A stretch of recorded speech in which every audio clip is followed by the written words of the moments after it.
Evaluate an exponential function. Ooh, exponential.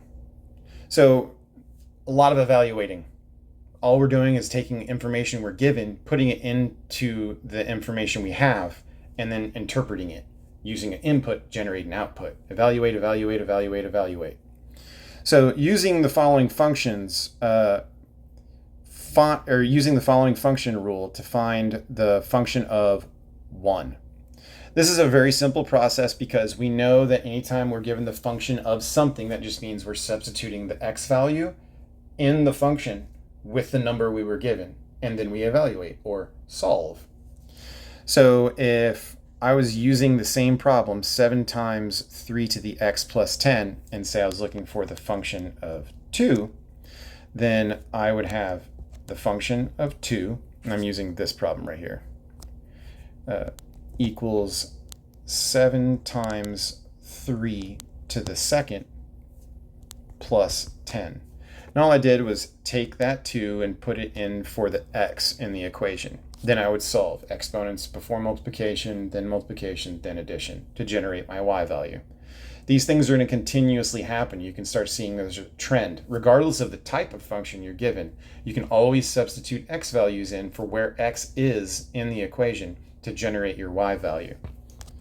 Let's take a look at some examples. So I like to be as thorough as possible because if I make a mistake, I like to know where I made the mistake. So the function of 2, since it said find the function of 2, I'm using 2 for x. So instead of writing the x right here, I'm going to write 2.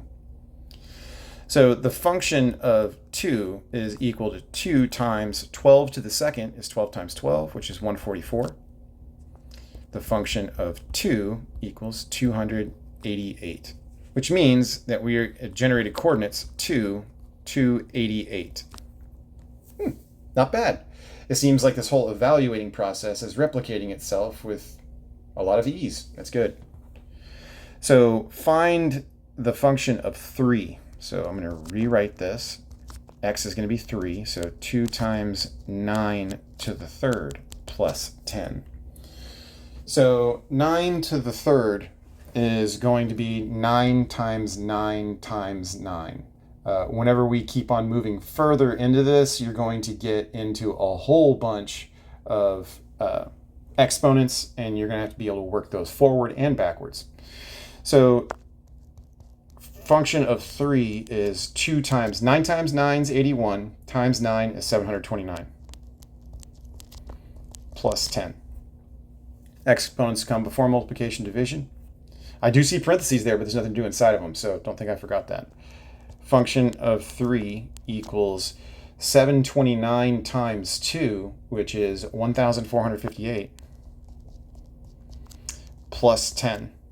The function of 3 equals 1,468, which would generate coordinates 3, 1,468. And you're sitting there going, man, 1,468, there's not enough spots on the paper to put that.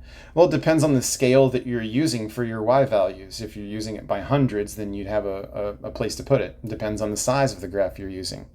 These are things we're using as input to generate output. We don't know the relationship between these two variables right now. This is an abstract idea. We're going through the mechanics of how it works. Finding the function of 2 whenever we have 12 times 7 to the second. So you can see yet again, I saw x, I substituted x in with the x value.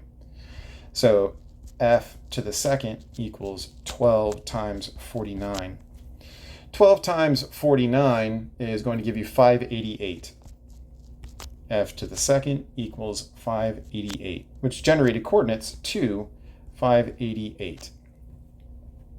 Plug and play.